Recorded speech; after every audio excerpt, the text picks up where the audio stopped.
The name Huntingburg is unique. We are the only Huntingburg. We are a city like no other. The community was founded by Colonel Jacob Geiger in the 1837. He came from the Louisville area he was an avid hunter, came to the area, really liked this area for a place to do that, and continued to come back, and eventually just platted out a city and named it Huntingburg. His original home is still a residence, and it's well preserved. Colonel Geiger came through here, settled because of the fact of the afforded hunting and fishing, along with a lot of German ancestors that came up the Ohio from New Orleans, and also came from New York down the Ohio and settled in southern Indiana. The reason it's so predominantly German is that it reflected the old country and the terrain.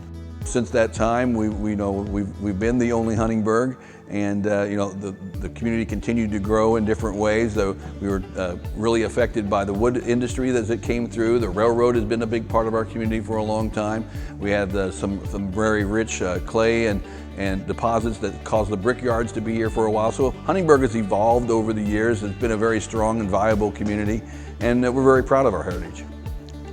I have to tell you the story. A League of Their Own was released by Columbia Pictures in July of 1992 at a cost of $45 million, and they grossed around $135 million. And how that movie came about is P.K. Wrigley, who was the chewing gum magnate, and he was also the owner of the Chicago Cubs. He was so afraid that during the war, this is World War II, that there would be no professional baseball league during the war. And so what to do? Well, he chartered a women's baseball league. It really helped the mood of the country during that very difficult time during the war. Indiana had two teams. One was the South Bend Blue Sox and the Fort Wayne Daisies. And then there was the Rockford, Illinois Peaches, and they were the outstanding team in the league. They won 4 championships during the 11 years that this league existed.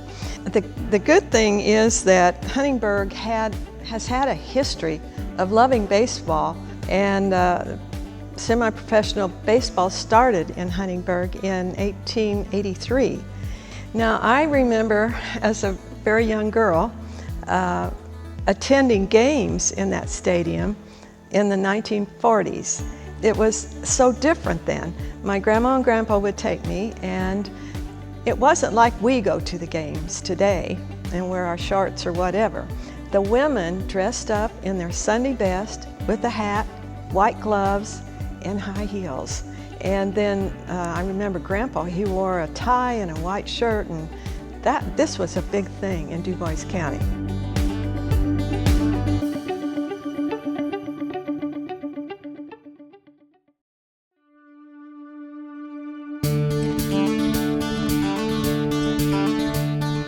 Well, I guess people would probably describe me as a little forward, hard-headed.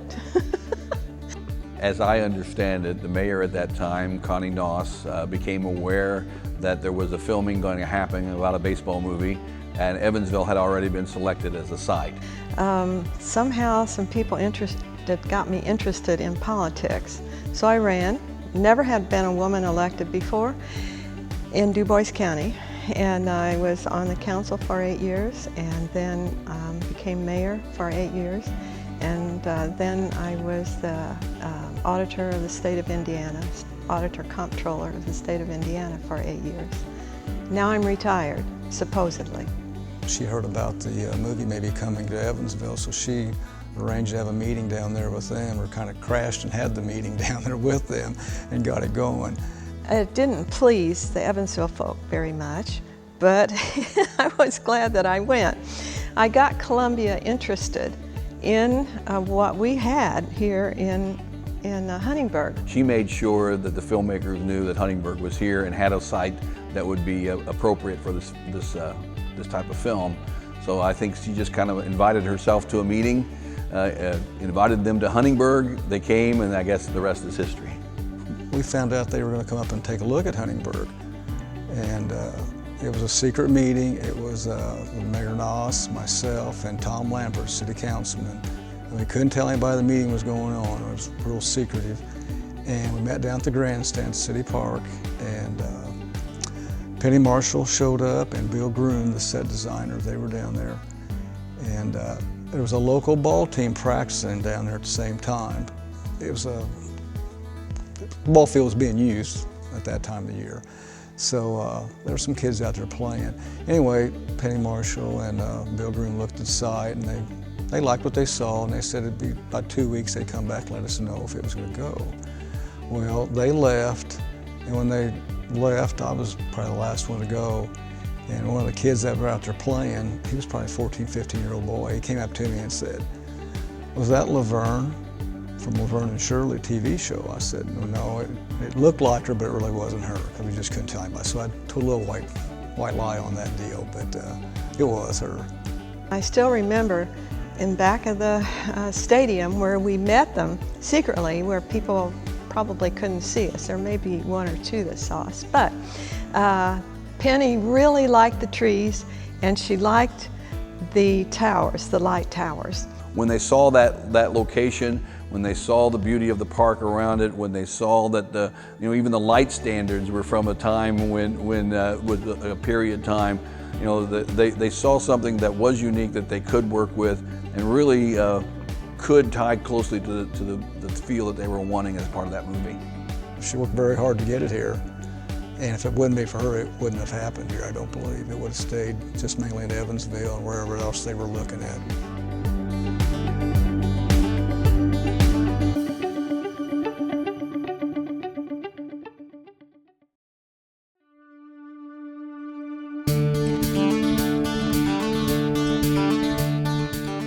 Well, we got the movie, and there was a lot of dickering back and forth with the movie company, and part of it was with me and part of it was with Jim Rieger. We had park activities going on, so we couldn't have things down there. Some youth baseball games that were played at the stadium, we had to move those, and of course some people got upset about that, but the long haul was worth it, it was for the best. Some of the things that people really don't know, it's never been documented, are how they remade that to look like an 1894 structure. This was only the third permanent structure that his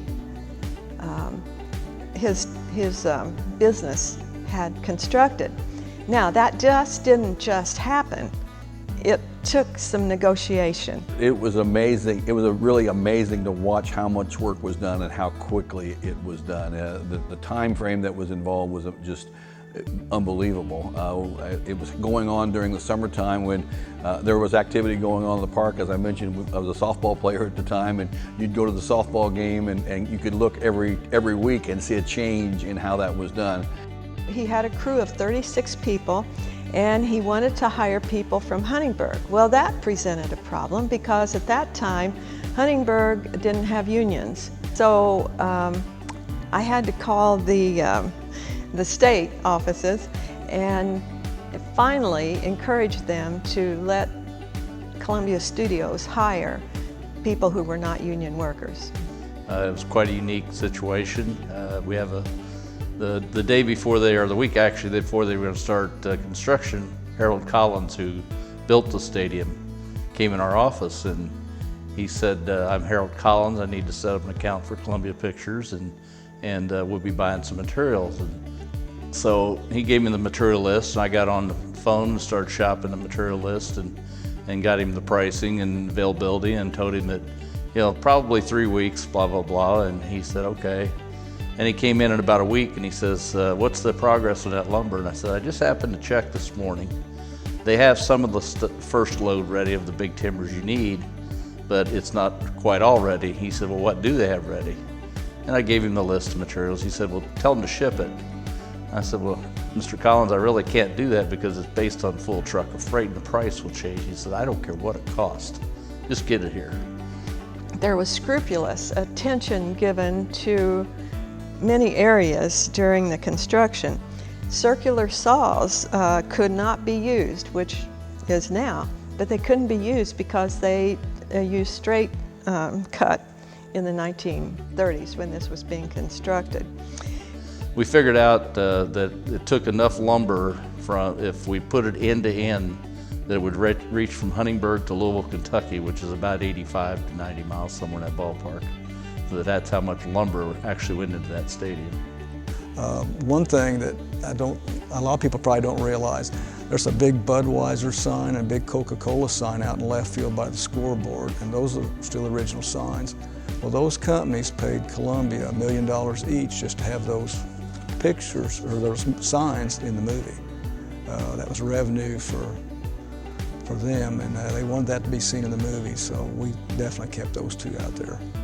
Well, as I said, just dealing with Harold was great. He'd call me up and he'd ask me to come down periodically, and he'd show me the needs and things he needed and I got scared one day. He had actually called me and said, can you come down here? And I thought, oh my, what's going on? So I came down, and it was towards the end of the stage where they were doing the final touches and that. And we walked up the steps and looked out into right field, and he'd actually done a billboard of Steinkamp lumber. And it's something we didn't ask him for. He just took it upon himself and did that. And I thought that was pretty unique of him to do that for Steinkamps. He was great to work with. He was a stickler for detail. And he had worked on the Jackie Gleason show, the Cocoon movies, Milk Money, and he was great. He really pushed things along, and he had his boys there, and they worked with him. And if it hadn't been for him pushing a lot of things too, things wouldn't have gotten done because they were really pushed for time.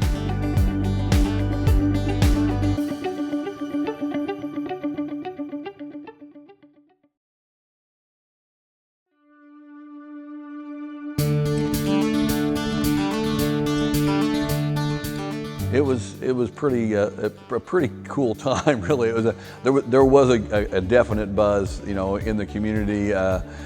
During the construction, it was like, wow, what are they doing? What's going to happen next? When the construction got done and they started seeing, the film crew started arriving, and then the movie folks themselves. It was all everybody talked about. It was crazy and exciting. Everybody was all pumped up and nobody knew what to expect.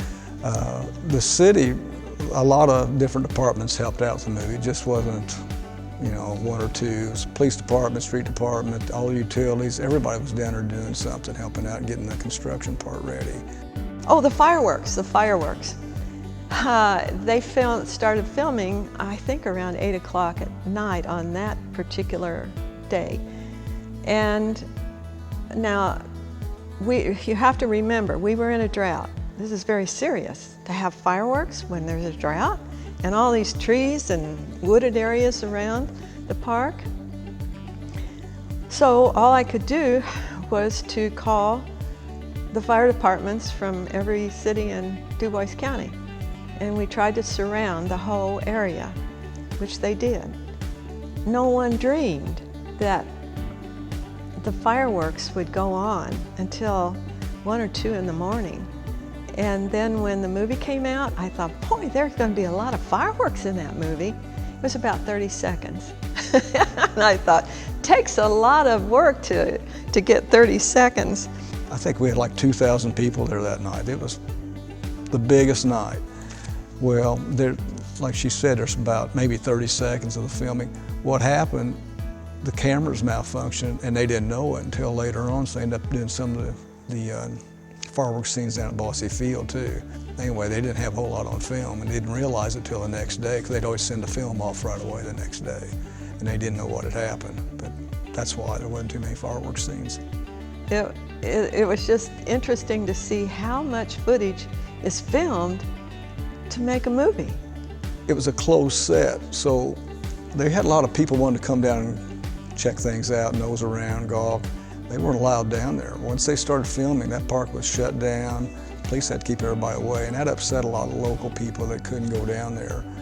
But when extras were allowed to come down and try out, we had good turnouts for that. But it was an exciting time. Everybody wanted to see these actors, of course. Tom Hanks, oh, what a nice person. Really nice. He even brought his son to the ball game. at different times, had him flown in. Rosie O'Donnell, she was funny, just a nice personality, and she even came back for one of our Erbstfest parades later on. And so one day I was at the park, and again someone came running to get me. So I went up to the grandstand because they weren't shooting. And Penny Marshall was in a truck lift, I guess that's what you call it. Anyway, she motioned me to come over closer to the tour. And she said, "What is wrong with all of these people? They won't listen to me." And the stadium was pretty full of extras, people. And I said, "Well, I don't know, I'll check." And so I turned around and asked some of the people that I knew in the audience, and they said, "Well, it's Madonna." And I said, "Well, what about her?" And they said, "Well, you know, when a baseball player bends over and gets a handful of dirt and rubs it on his hands, and it exposes your back end. Well, she had her little skirt on, but nothing under it." And so, of course, the people were laughing and talking, and that is why the people in the stands were not behaving very well. So I told Penny, and that was taken care of then. And you know, I don't think there was anybody in town that wasn't interested in some way or another, whether they went down to be a part of the large groups or not. It was basically all everybody talked about all summer long was that we've got a movie in town, and Gina Davis is in town, or Madonna's in town, or Tom Hanks. I mean, it was really just something that was unique for our community for that time, and something we'll all remember forever.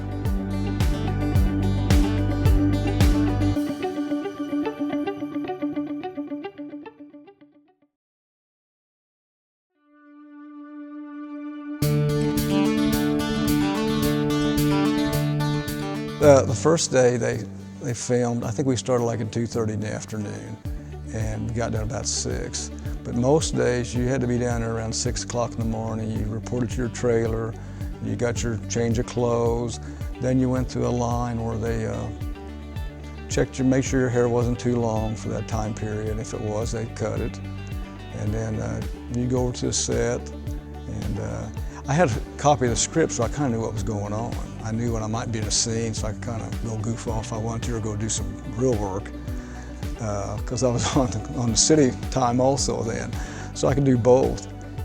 Well, I was a junior in high school when Huntingburg basically became Hollywood, and the park, the city park, looked more like the circus came to town, because it was filled with all these trailers and big tents everywhere.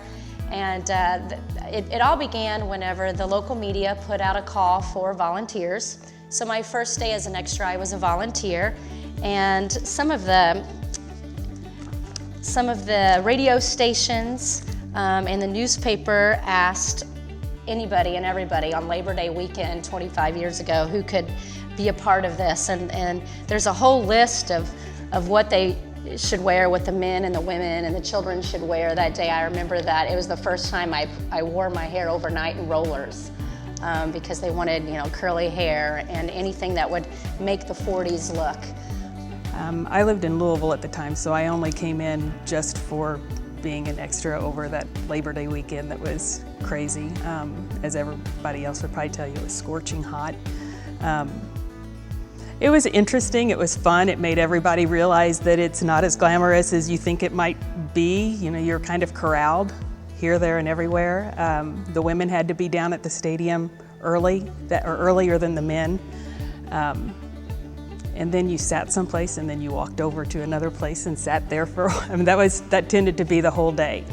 Sitting in the hot sun, waiting to be called for an extra, and watching the stars like Tom Hanks and all the great actors and actresses that were involved in it, just watching them walk by. It was kind of surreal.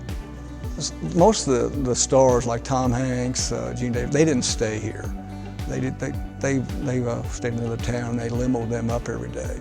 But some of the minor actors, they stayed here in trailers. They were here all the time. So I lived close down there, so I got to hang out with those guys, and Tom Hanks stayed over one night and took batting practice. Got to go take batting practice with Tom Hanks and a couple other guys. Drank beer, lived with those guys later. They were just normal guys off camera. I asked if I could come back as a paid extra, and they said, sure, sign these documents. And so I was able to come back for an additional 3 days as a paid extra. And I think I still have my pay stubs here. I was paid hourly, and I made, looks like about $40, $50 a day. And then on the longer day, it was an $80 check. So for a junior in high school at that time, that was pretty impressive. Plus I got to skip out of school for a few days for the experience, and it was an excused absence. I happened to be at the filming one day, and Tom Hanks, they were doing a shot of him, and then I don't remember exactly what part of the film that was, but they were in a break, and for some reason the city sirens went off. And I think it was just a test, they do a monthly test. And he went into this impromptu character that he was being shot at, and he kept the entire people in the stands just in stitches because of his antics that were just his natural acting ability came out. And I remember that one for sure. That was a classic, I thought. I remember the There's No Crying in Baseball scene very vividly, because that seemed to be the one that took the longest, over and over and over again. This woman on the field was fake crying. Are you crying? No. Are you crying? Are you crying? There's no crying. There's no crying in baseball. A lot of times we didn't really know what was going on, but that was exciting. So I was invited down to Evansville. They outfitted me with a suit from the 40s and said, show up on this day. So I showed up, and they actually put me on the field carrying a vintage camera as a kind of a news reporter at that time. So I was able to be there for over a week, taking in the entire activity and being part of the filming, and actually got about 8 seconds on the film. So it was a neat to be part of that from the logistics side with helping to get extras out there, but then to wind up with a location where I was actually able to be part of the film was really special.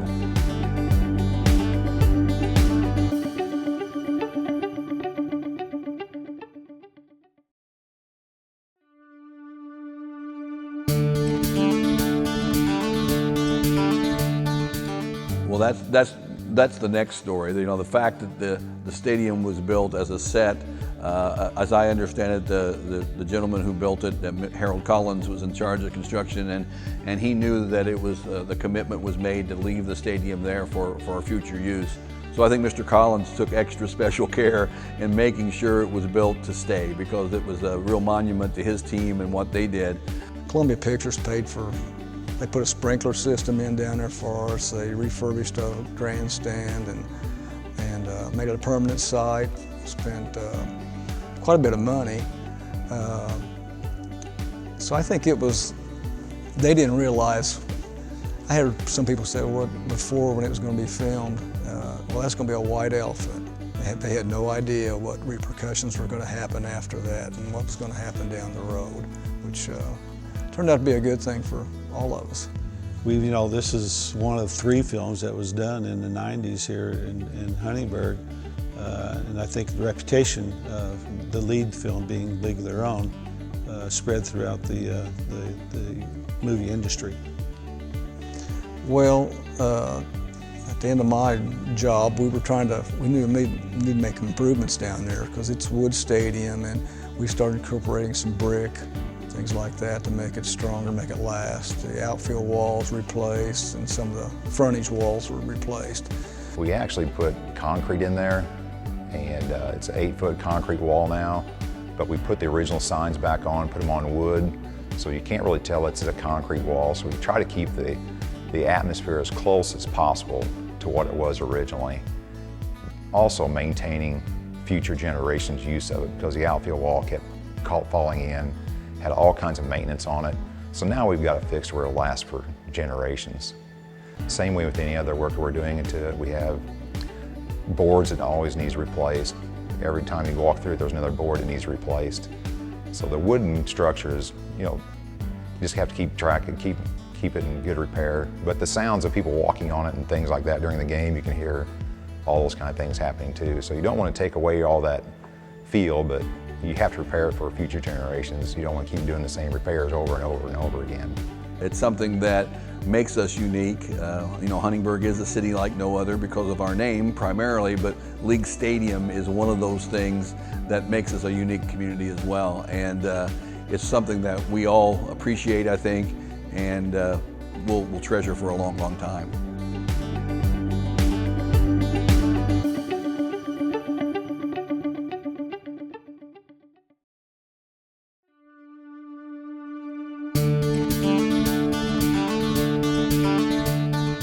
Now, once the movie left, we had a professional baseball team came here, located here in the Heartland League, and that brought excitement to the town. Well, I remember talking to Jim Rieger, the Parks Director at the time, and he said this facility sets itself up to have baseball in some fashion. And I was not personally involved in any of the early franchises or leagues that the Dragons played in, but like I say, we'd formed an ownership group then about 4 years ago, going in our 5th year, to make sure that we maintain a team here in DuBois County. The Bombers are a collegiate wooden bat team. They play in the summer months in June and July at League Stadium in Huntingburg, Indiana. We are a team that is very fortunate in that we play at League Stadium, and we have the opportunity to invite large numbers of people to come watch us. In addition to that, we are very fortunate to have a storyline behind us that we get to play off of. We want to provide good baseball, good collegiate baseball, where you can watch these kids develop and actually hopefully progress up through a major league system. Secondly is to provide good family entertainment, and I guess the third thing would be is to play off the movie and keep it vintage. And we're still working hard every day doing that, trying to do that. But we've been very blessed with the results so far. The Bombers is probably the neatest thing. Actually, the people in the community house the Bombers, the players that come in. So we basically offer them free room and board when they come here, and offer a place to stay. Like we've been doing it for 4 years. We have 2 of them coming this year. We did 2 last year. And you get that uniqueness of having them in your house, and you get to be friends with them, their families. So really we get to know people from all over the United States, especially in the Midwest, their families and kids. So we're all still in contact with all those kids yet.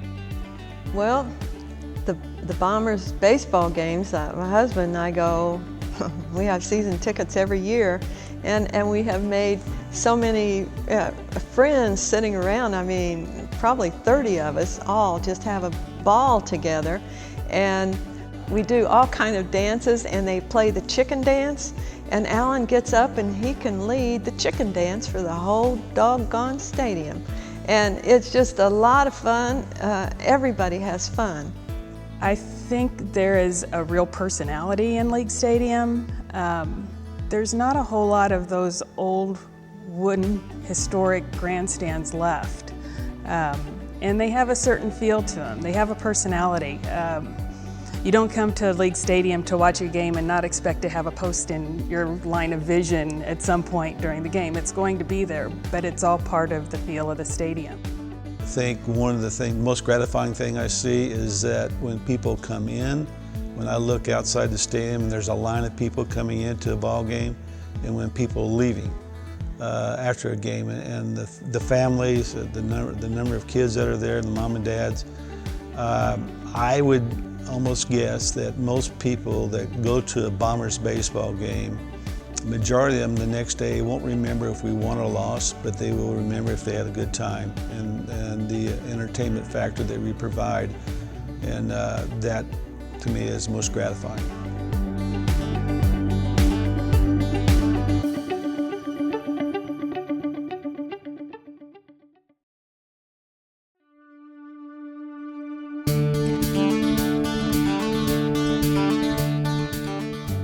to try and measure the impact that League Stadium has on Huntingburg and now or over the last 20 years is almost immeasurable. First of all, just as a place for our community to gather for significant events. Our major fest, our Herbst Fest, is held there. It's a place where we can all get together annually to celebrate the heritage of our community. But from an economic development tool, from an economic impact side of things, you know, it brings thousands of fans to Huntingburg on an annual basis through the Du Bois County Bombers, through the Southridge High School games, through other events that go there. We've had concerts there. The number of people that have made a stop in Huntingburg and come through and visited our community because League Stadium is here is hard to measure. You know, the numbers that they throw out is every dollar spent is multiplied. It would be, the impact that we have is unbelievable. I hope that it continues in this path and that everybody continues to care for it and the community understands that this isn't just a Huntingburg treasure. It's a county treasure. It's an Indiana treasure, and that it gets used as such. It's another great place. If there would ever be another vintage baseball movie, gosh, why not? Hopefully with what we're doing this weekend with the League of Their Own 25th anniversary, that we're going to continue to pour more money into making it more of a destination, an asset that the county and Southern Indiana could be proud of. This stadium brings everybody together, the whole county together, which is really unique. So you'll see people from all the local towns, you know, coming into the games. So I would say, you know, having that, bringing the unity to the community all at one spot is probably one of the best things about it. One of the reasons that gives me great pride to be from Huntingburg is the long tradition of the community coming together, identifying what the community needs, and being able to find a way to meet that need. You look at the gymnasium that sits here in town. A 6,000 seat gymnasium was built in 1952 when the town only had a population of 3,000. It was because the community felt there was a need for such a thing, and it was done as a community. The event center on our north side, the city needed a place for us to gather in a more formal way, and again, it was the community that built it. And just like that, we've got other things happening right now as part of our Stellar Communities program, that the community has come together, identified needs, and are meeting those needs. Just in this next 2 years, we'll have some transformational events happening in our city parks, in our downtown, from a railroad overpass project that will really be transformational. And it's all because the community continues to come together, identify needs, and find ways to solve those problems.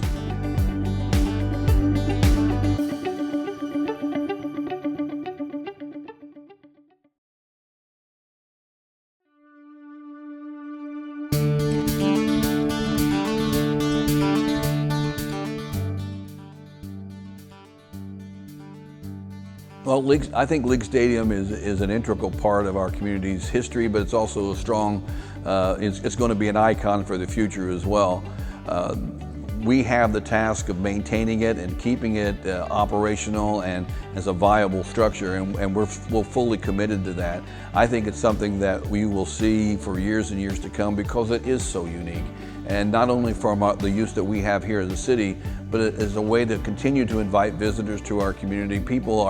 The League of Their Own is one of the most endeared films around, and on a daily basis we get people that inquire about where can I come and see where that movie was made. So I think it's something that we will cherish for a long time, and it will be a part of our future for a long, long time. I know I deal with people from all over the U.S. and I have salespeople who've come in from Philadelphia or someplace like that, and I tell them, of course, about our history with League Stadium. Another unique thing is when I talk to people of other communities, where's Huntingburg? And I said, well, it's home of League of Their Own, movie baseball, you know, the lady baseball game. So then I tell them about the stadium, and obviously we'll get in our vehicles and drive down there, and they got their phones and cameras out and they're taking shots, and they're really impressed of what they have and what they see and can't believe that it's still there and taken care of like it is. Best thing about it is that I can leave something for future generations. I can be a part of helping this thing be here whenever, you know, like 100 years down the road. So that's my goal, is to try to make it, any kind of repairs we make are not made just for today, they're made for future generations, so that stadium will be there for a really, really long time. Part of our lease with the city is the percentage of that goes right back into the facility itself every year. So I see it being around for a long time, and hopefully it's always baseball and good baseball at that field, because that's exactly what it's built for. I enjoy taking my grandkids down there to the games that we have now, and of course feed them full of ice cream and popcorn and all that stuff. That's unique, and hopefully they'll remember that experience of coming down there and watching baseball with their grandpa. Part of our commitment to that long-term care of the facility is there is an endowment with our local community foundation to maintain the upkeep of the facility. And again, as I said earlier, our community has always been committed to maintaining the history and the things that are near and dear to us. And that endowment not only assures from a city standpoint, but from a community standpoint, that this important structure will be maintained, will get the improvements it needs, and will be a part of our future for a long, long time.